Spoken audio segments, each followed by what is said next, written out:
양이 많네요. 하나하나 나가고 싶은데 이렇게 다른 양이 많을까? 다 정리. 생물 다양성과 보존 볼게요. 우리 생물 다양성은 생물 다양성이 있기 위해서 세 가지 조건이 있었어요. 세 가지가 있었어요, 그지? 생태계 다양성, 그 다음에 종 다양성, 그 다음에 한 종에서의 유전적 다양성 세 가지가 있었고요. 생태계 다양성이라는 건 환경과 관련된 거죠. 환경이 다양할수록 다양한 생물들이 살 수 있으니까 생물 다양성이 커진다고 하고요. 그 다음에 종 다양성은 어떤 생태계 내에서 그 다음에 여러 가지 생물들이 어울렸을 때 고르고 일단 기본적으로 개체수가 많아야겠죠. 그 다음에 개체수가 같다면은 종이 다양해야겠죠. 종이 다양하고 또 종이 다양하다면 고르게 분포해야겠죠. 세 가지가 어우러졌을 때 생물 다양성이 높다고 하고요. 유전적 다양성 같은 경우는 한 종에서 말하는 거고요. 변이가 다양하다는 소리가 되겠죠. 그래서 유전자 차이에 의해서 변이가 다양해지면 그만큼 어떤 환경에서 적응할 수 있는 확률이 높아지니까 유전적 다양성이 높아지면 생물 다양성이 높아진다라는 표현을 쓰죠. 생물 다양성 세 가지 한번 알아봤었고요. 그거에 대한 내용들이에요. 자, 첫 번째 보시면요. 생물은 다양한 변이와 환경 조건 그리고 자연 선택의 결과 생물의 형질이 점점 다양해지겠죠. 밑에는 좀 우리가 다 아는 내용이니까 넘어가고요. 그래서 앞에 했던 건 다시 정리하면요. 과잉 생산, 그 다음에 과잉 생산에 의한 변이가 다양해지고, 그 다음에 그 중에서도 먹이 경쟁, 서식지 경쟁, 배우자 경쟁 같은 생존 경쟁이 이루어지게 되고요. 다양한 변이, 그 다음에 생존 경쟁, 그 중에서도 자연 선택이 되겠죠. 이 자연 선택된 것들 중에서 종분화돼서 진화가 된다. 이런 것도 배웠었고요. 그러면서 생물 다양성이 증가된다는 내용이고요. 이번에 생물 다양성의 요소를 보시면요. 무당벌레 유전적 다양성, 한 종에서의 이제 무당벌레 날개의 색깔과 크기 이런 것들이 나오고 점의 무늬 이런 것들이 나와 있고요. 그다음에 한 숲에서의 생태계 종 다양성, 생태계 다양성이 되겠고요. 종 다양성, 여러 종이 이제 살고 있다는 걸 보여주고 있고요. 그다음에 마지막이 생태계 다양성, 다양한 환경들을 보여주고 있죠. 첫 번째 유전적 다양성을 보시면요. 유전적인 차이에 의해서 다양한 형질이 나타난다는 거고요. 유전자가 다양해지면 당연히 유전적 다양성도 커지는 거죠. 그래서 첫 번째 같은 종에 속하는 개체들 사이에 나타나는 유전적 변이를 우리가 유전적 다양성이라고 하고요. 거기다 밑줄여 놓으시면 될 것 같고, 두 번째 유전자 차이로 인해서 색깔이라든지 크기, 모양, 습성 같은 이런 것들은 형질이라고 하잖아요. 형질이 다양하게 나타나게 되겠죠. 여기다 밑줄여 놓으시면 될 것 같아요. 예를 들면은 이제 밑에 이제 무당벌레 개체군에서의 개체마다 딱지 날개 색깔과 무늬가 다르게 나타나거나, 왼쪽에 있는 그림처럼 나비 개체군에서 날개 무늬가 다양하게 나타나기도 한다가 되겠죠. 그래서 유전적 다양성을 정리해 보면요.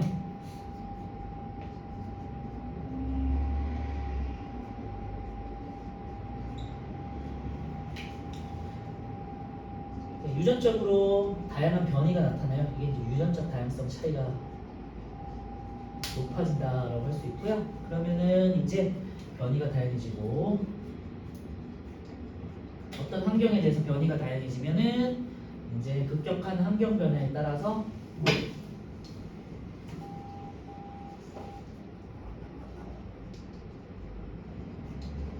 적응할 수 있는 확률이 높아지겠죠. 살아남는 애들이 늘어난다는 거죠.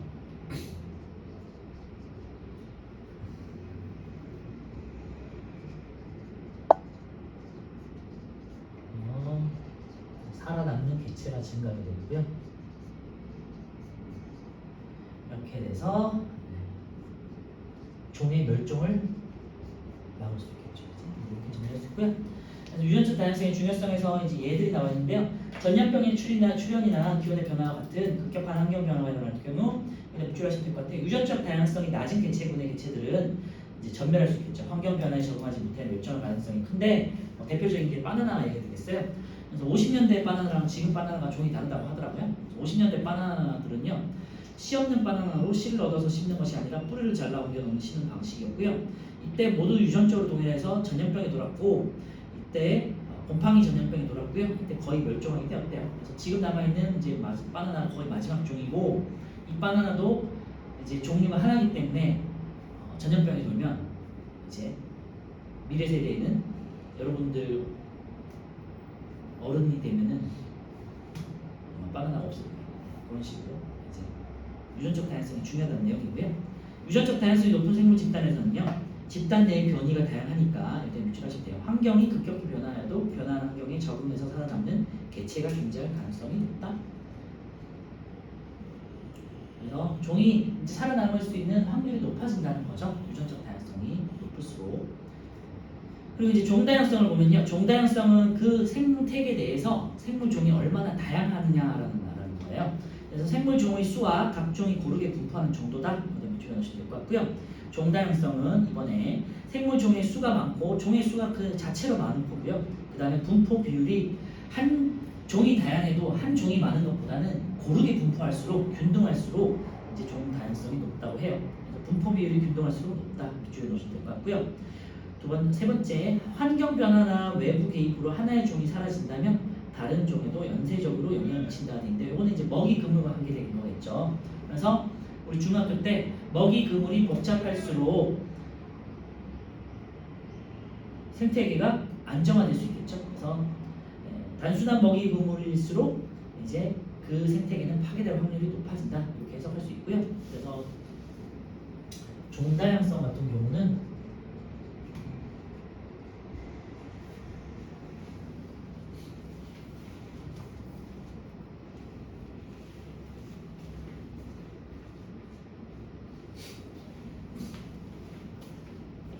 생물 종수가 늘어나면요.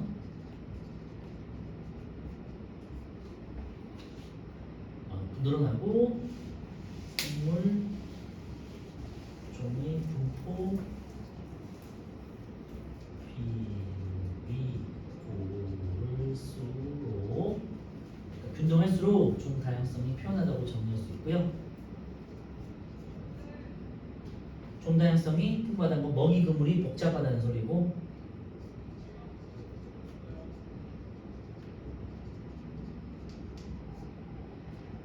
안정한 생태계가 될 수 있다라는 내용이었어요. 이렇게 정리할 수 있습니다.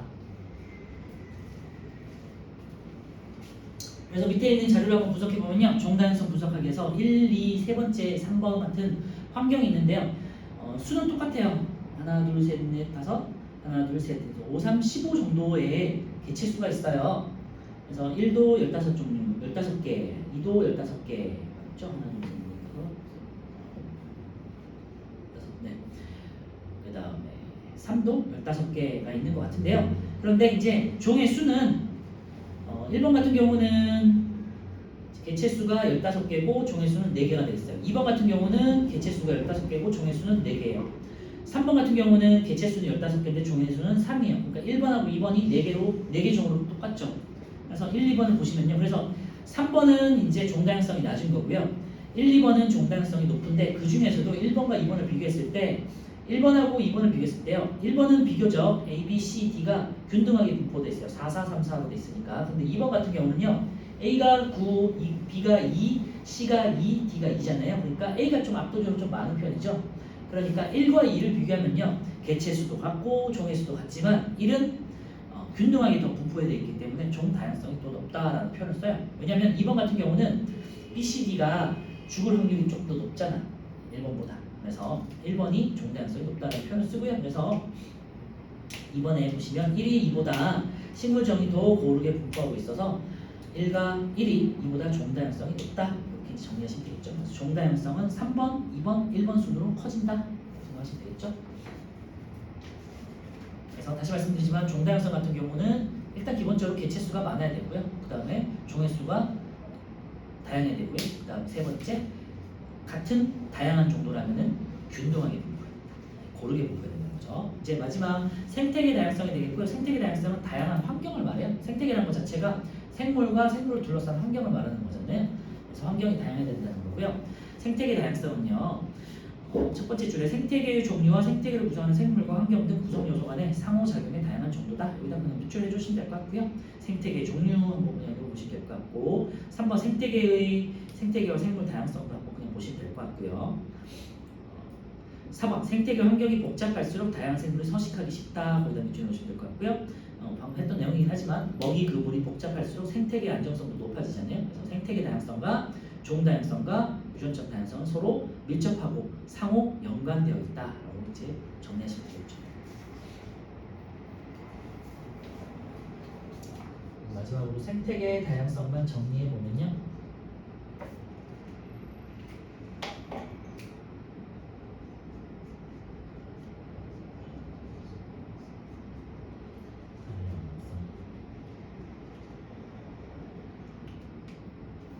생태계 다양성이 높아지면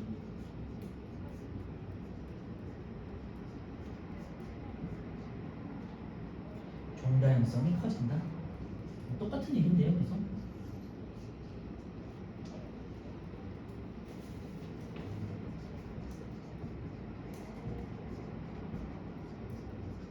더 커진다. 변이가 많아진다는 소리가 되겠고요. 예를 들면은 습지 지역에 산다. 습지가 있는 지역이다. 그럼 육지 생태계도 있고 수상 생태계도 있고, 그죠? 당연히 이제 하늘에서 날아다니는 조류도 있고, 그다음에 곤충들도 다양하게 있죠. 수상 곤충, 육지 곤충, 땅 밑에 사는 곤충, 날아다니는 곤충. 그러니까 종다양성도 커지게 되겠고요. 곤충들만 해도 이제 습지에 사는 애들 습지도 살고 육지도 살고 왔다 갔다 하니까 변이가 다양해질 수 있겠죠. 유전적으로. 육지에 적합한 애들도 있고, 그다음에 수상에 적합한 애들도 있고, 같은 종이라도 분할을 해가지고, 그렇지? 그래서 예를 들면 개구리다. 개구리 중에서도 육지가 더 좋은 개구리가 있을 수 있고, 물이 더 좋은 개구리가 있을 수 있잖아요. 같은 개구리 집단 내에서도. 어떤 집단 내에는 A라는 같은 개구리 집단이지만 A라는 무리들은 육지 가서 살아. 육지가 더 좋아. 그러니까 육지 사는 비율이 더 높아져. 그럼 육지 사면은 잘 뛰어야 되니까 뒷다리가 길어지고, 뒷다리가 튼튼해지고, 그 다음에 물갈퀴 같은 것들이 좀 약해지고, 대신에 이제 손가락이 길어지는 이런 게 있겠지. 그런데 어떤 애들은 물에 사는 게 더 좋아. 그래서 이주해서 들어와. 그러면 여기 사는 애들은 물갈퀴가 더 커질 것이고, 얘는 이제 앞다리보다는 회영을 잘 쳐야 되니까 앞발이 길어지겠지. 앞발이 더 튼튼해지고 길어지고, 이런 식으로 같은 개구리 중에서도 조금씩 이게 변이가 다양하게 나타날 수 있죠. 이런 식으로 종이 다양해지고, 유전적으로도 같은 종이라면 유전적으로도 다양해질 수 있죠. 환경이 다양해진다. 그치? 그 내용이에요. 유전적 다양성, 종 다양성, 생태계 다양성, 이거 잘 기억해 주시고,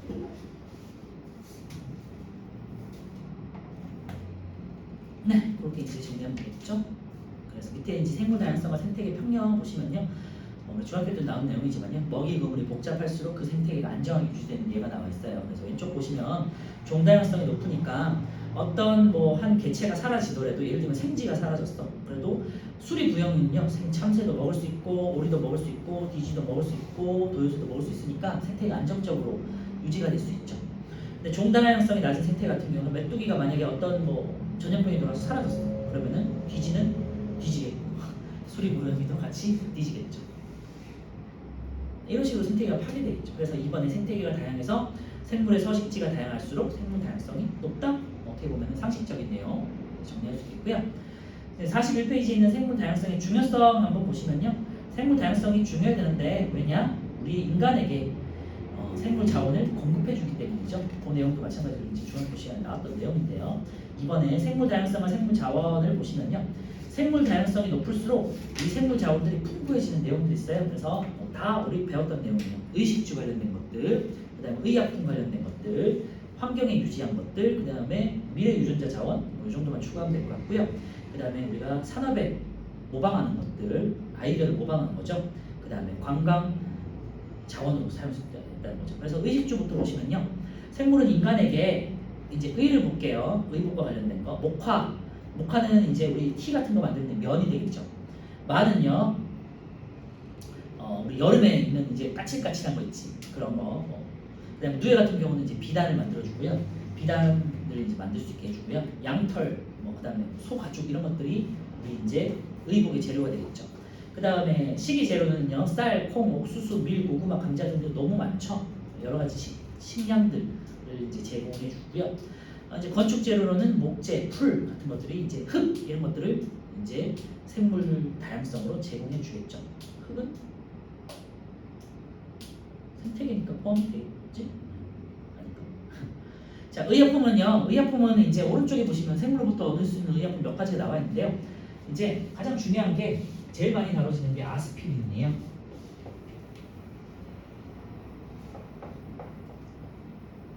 생물로부터 얻는 이제 의약품들을 이제 몇 가지 배웠는데요. 아스피린 있죠, 해열제. 감기 걸렸을 때 열을 떨어뜨리게 먹는 아스피린. 이게 해열제가 되겠고요. 아스피린은 최초의 합성의약품이에요. 인간이 만들어낸 최초의 합성의약품이고요. 버드나무 껍질에서 살리실산이라는 거를 이제 뽑아내가지고 그거를 이제 화학적으로 합성시켜서 만든 의약품이 아스피린이에요.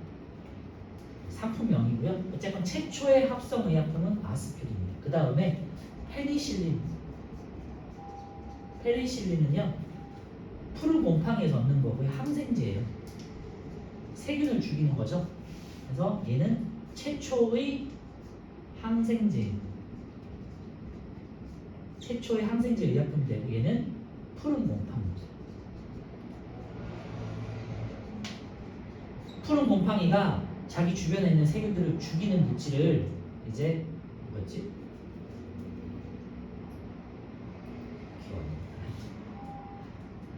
푸른 곰팡이 페니실린을 개발한 사람이 되게 유명한 사람인데 생각이 안 나네요. 푸른 곰팡이가 주변에 세균들을 죽이는 물질을 분비하더래요. 그래서 푸른 곰팡이에 있는 세균들은 주변에 있는 세균들이 세포벽이 터져서 죽어.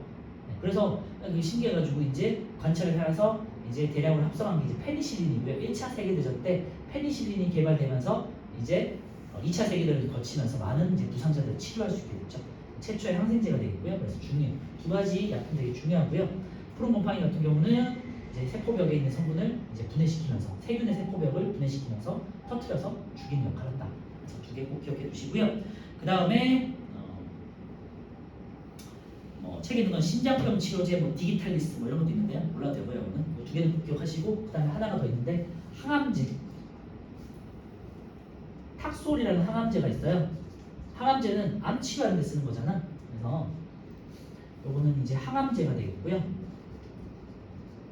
얘는 이제 나무 중에 빨갛게 생긴 주목나무라는 게 있어요.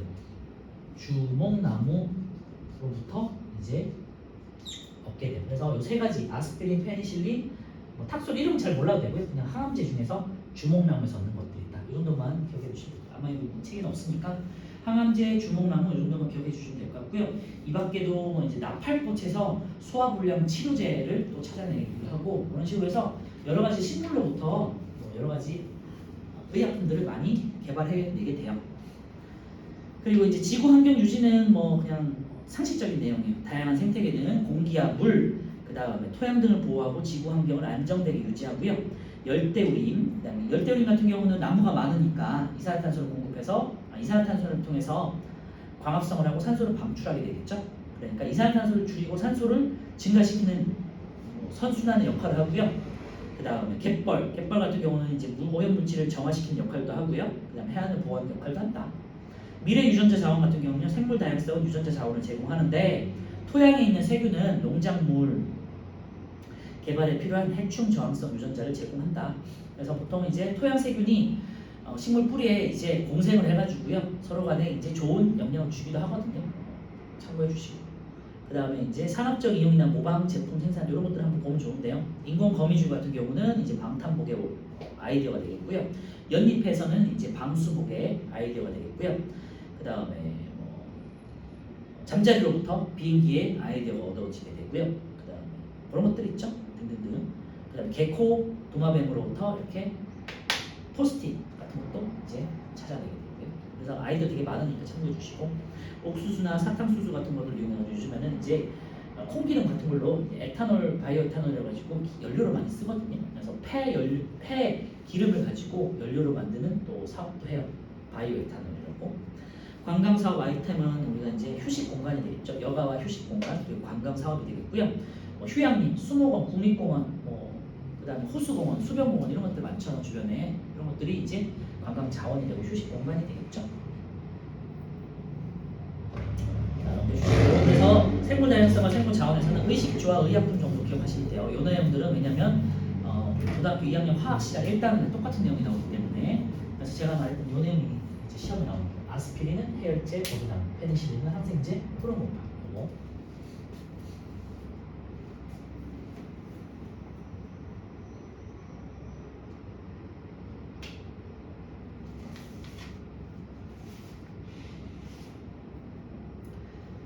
이제 42페이지부터는요, 42, 43페이지는 딱 정확하게 중학교 때 배웠던 그 내용들이에요. 생물 다양성이 감소하는 원인들 해가지고 배웠잖아요. 서식지 파괴, 그다음에 불법 포획 남획, 그다음에 외래종 유입, 환경 오염, 그다음에 기후 변화 이런 것도 있었고 하나 딱 추가되는 게 서식지 단편화예요. 그래서 제가 수업 시간에도 말씀드리긴 했지만 어쨌건 서식지 단편화까지 기억하면 돼요. 서식지 파괴와 서식지 단편화는 말 그대로 생물들의 서식지를 파괴하는 가장 큰 근본 원인이 돼요. 사는 곳을 없애는 거니까, 그죠? 그래서 서식지 파괴는 이제 산림 벌채라든지 논이나 밭 같은 걸 경작한다고 산림을 벌채하잖아요. 그리고 습지를 매립한다든지 농지를 확장한다든지 갯벌을 매립한다든지 뭐 이런 것들 있죠. 서식지가 파괴되면요, 서식지 면적이 줄어들겠죠. 당연히 서식지 면적이 줄어드니까 그곳에 살고 있던 생물들이 먹이를 먹고 살 수 있는 공간이 줄죠. 그러니까 생물 다양성이 급격하게 당연하게 감소하겠죠. 열대우림의 파괴가 종 다양성의 급격한 감소를 초래한다. 서식지 단편화는요, 밑에 이제 그림도 있지만요, 특정 어떤 지역에 이렇게 생태계가 있었는데 여기에 큰 도로가 뚫린 거예요. 이렇게. 그러면은 요 가운데 살던 동물들은 예를 들면은 여기 가운데 이렇게 사는 동물, 가운데 지역에 살던 동물, 주변에 살던 동물이 있었을 거 아니에요.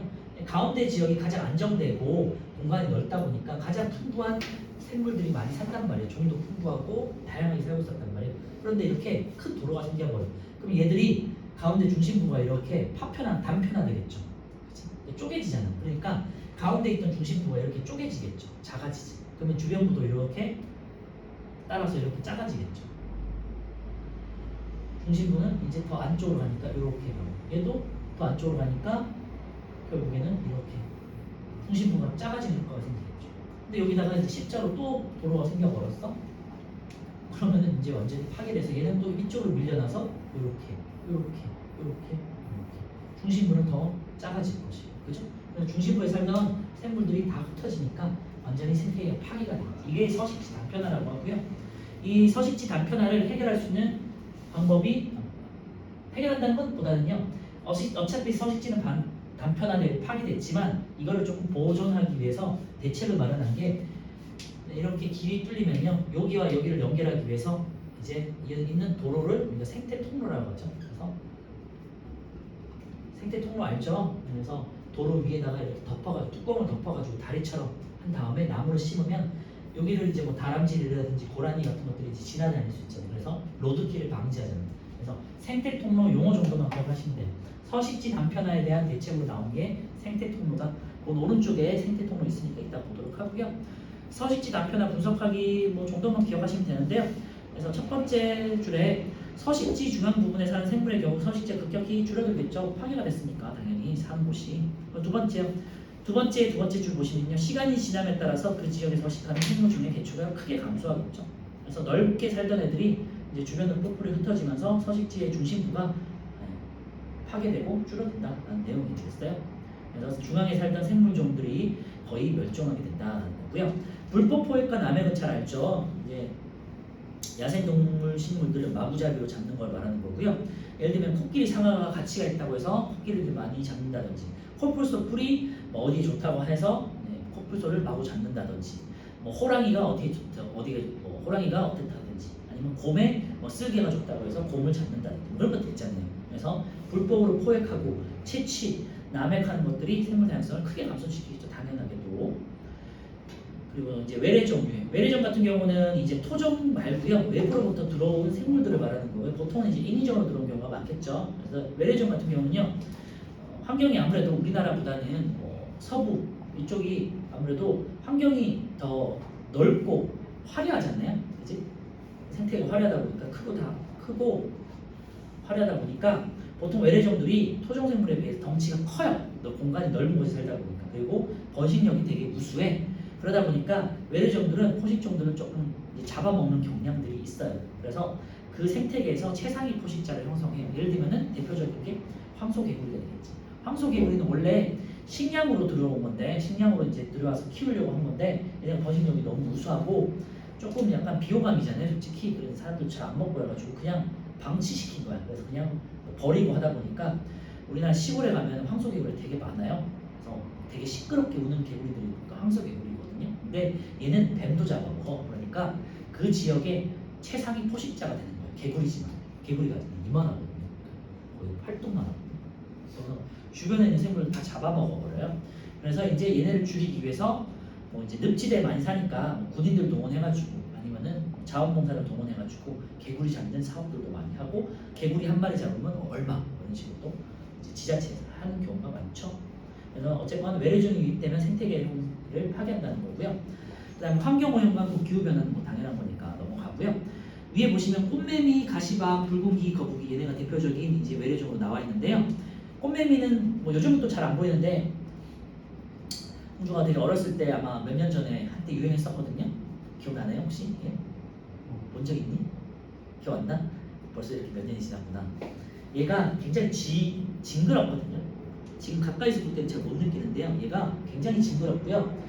얘가 뭉쳐 다니기 때문에 한 대 다닥다닥 붙어 있어요. 근데 바깥에 다닥다닥 붙어 있어요. 굉장히 지저분하고 얘가 뭐 엘리베이터 같은 거 타고 올라가가지고 꼭대기에서도 막 번식하고 그래가지고 진짜 징그럽고 좀 심해요. 하여튼 더운 이제 열대 거의 열대 같은 기후에서 많이 번식을 하고요. 중국에서 매미대 유입해서 중국 매미라고 하더라고요. 어쨌건 굉장히 번식력이 우수하고 징그럽다. 가시박 같은 식물 같은 경우도 이제 외래종이 있고요. 가시박은 동굴 형태이기 때문에 어떤 지역을 덮어버려요. 그럼 그 밑에 지역에 사는 뭐 키가 작은 나무라든지 풀 같은 것들은 광합성 못하겠지. 햇빛이 안 들어오니까. 그래서 식물들을 죽이는 이제 안 좋은 영향을 끼치고요. 붉은기 거북 같은 애들도 있고요. 그 다음에 오른쪽에 보면 외래종의 종류로 블루길, 뉴트리아, 큰입 우럭, 그 다음에 황소개구리, 붉은기 거북, 가시박, 미국 자리곰, 꽃매미 이런 것들이 있고요. 뉴트리아는 이제 귀엽게 생긴 뭐라 그러지?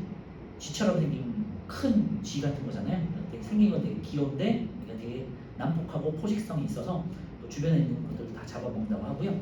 뭐 블루길, 큰입 우럭 이런 것들은 뭐 베스 뭐 이런 것들도 있는데 붕어처럼 생겼는데 크기가 굉장히 크기 때문에 마찬가지로 뭐 주변에 있는 작은 뭐 토종 붕어라든지 이런 작은 물고기들 우리나라 물고기 대부분 작잖아요. 민물들은 얘네를 다 잡아먹어서 이제 얘네 한 종으로만 거의 존재하게 되고 뭐 이런 것들이 있고요. 등등등 굉장히 외래종들이 요즘 많이 넘치고 있다. 그래서 생물 다양성의 보전 방안 이제 마지막으로 대책을 보시면요. 크게 개인적인 노력과 이제 개인적으로 해결할 수 없는 것들이 사회적으로 해결할 수 없는 게 국가적인 대책이 되겠죠. 그래서 개인적인 노력들은 우리가 할 수 있는 거 찾아보시면 돼요. 뭐 에너지를 절약한다든지 자원을 재활용한다든지 일회용을 줄인다든지 이런 것들이 있죠. 그다음에 저탄소 제품을 사용한다든지 친환경 제품을 사용한다든지 이런 게 되겠고요. 사회적인 거는 뭐 지자체라든지 국가에서 할 수 있는 것들이요. 서식지 단편화에 대해서 생태통로, 그래서 생태통로만 밑줄에 놓으시면 될 것 같고요. 그다음에 이제 멸종위기 야생동물구역 구역 지정 이런 거는 뭐 국립공원을 짓는다든지 이런 것들 있죠. 예를 들면은 우리나라도 지리산에 야생 반달곰을 키우잖아요. 그래서 그 특정 지역을 만드는 거예요. 보호구역을 지정한다는 거. 그리고 또 우리나라에서 지금 이제 명태가 다 씨가 말랐기 때문에 저 이제 북쪽 지방에 있는 연해주라든지 러시아까지 가서 잡아와야 되거든요. 명태는. 근데 이제 그래서 명태를 새끼를 뭐 수산 관리하는 뭐 공무원들 있잖아요. 그런 기관에서 수산 기관에서 이제 새끼들을 키워가지고 다시 방출하는 사업을 한다든지 이런 것도 있죠. 그래서 멸종위기 야생동물구역 지정 이런 것도 있고요. 생물 다양성 관련된 법률을 제정한다든지 이제 법과 관련된 것들이죠. 외래종 유입 규제 및 관리 이런 것들은요. 국가 간에도 할 수 있고 아니면은 국제적으로 법 협약을 맺을 수도 있고요. 그다음에 이제 마지막 국제적 노력은요 주로 이제 협약이 되겠죠.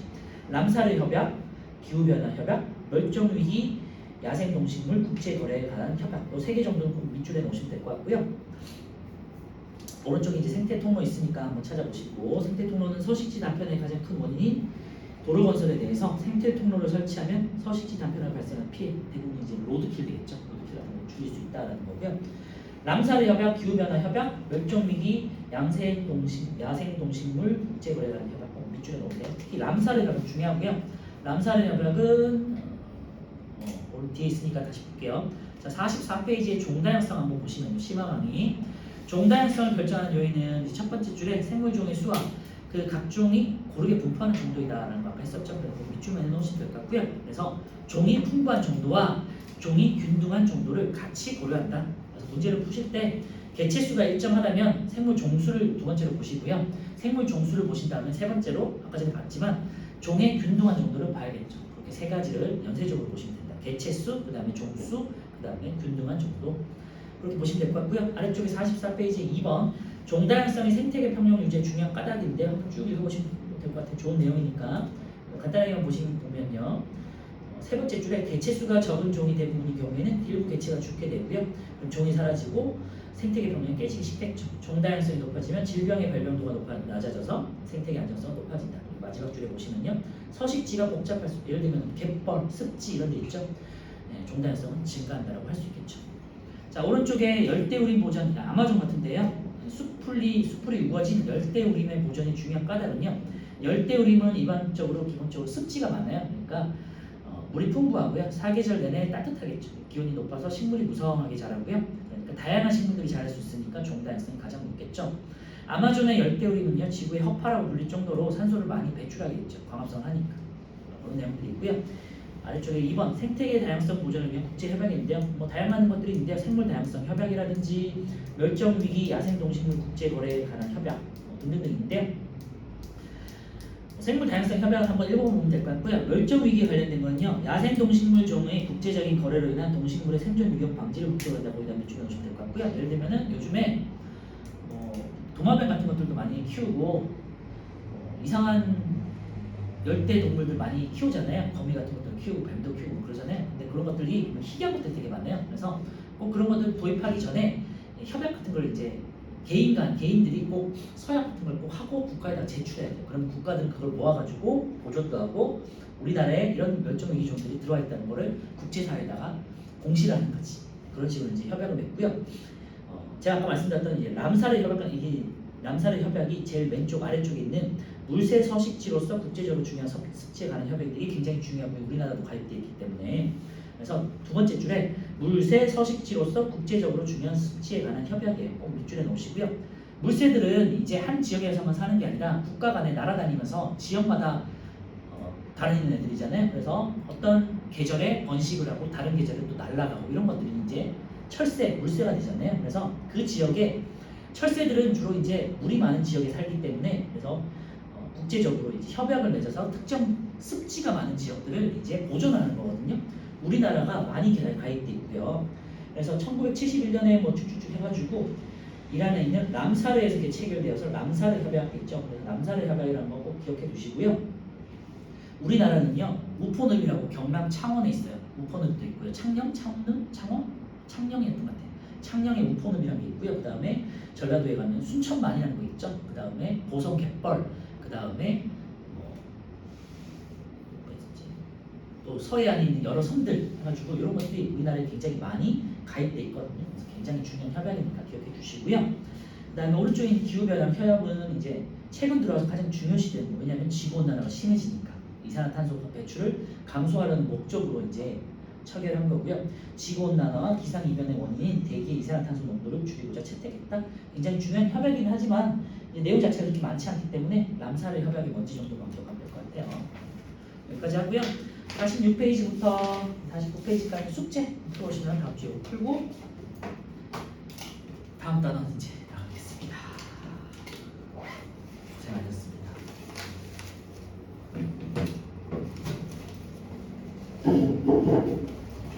다음 주는 생물 다양성 보존에 대한 문제를 풀어볼게요.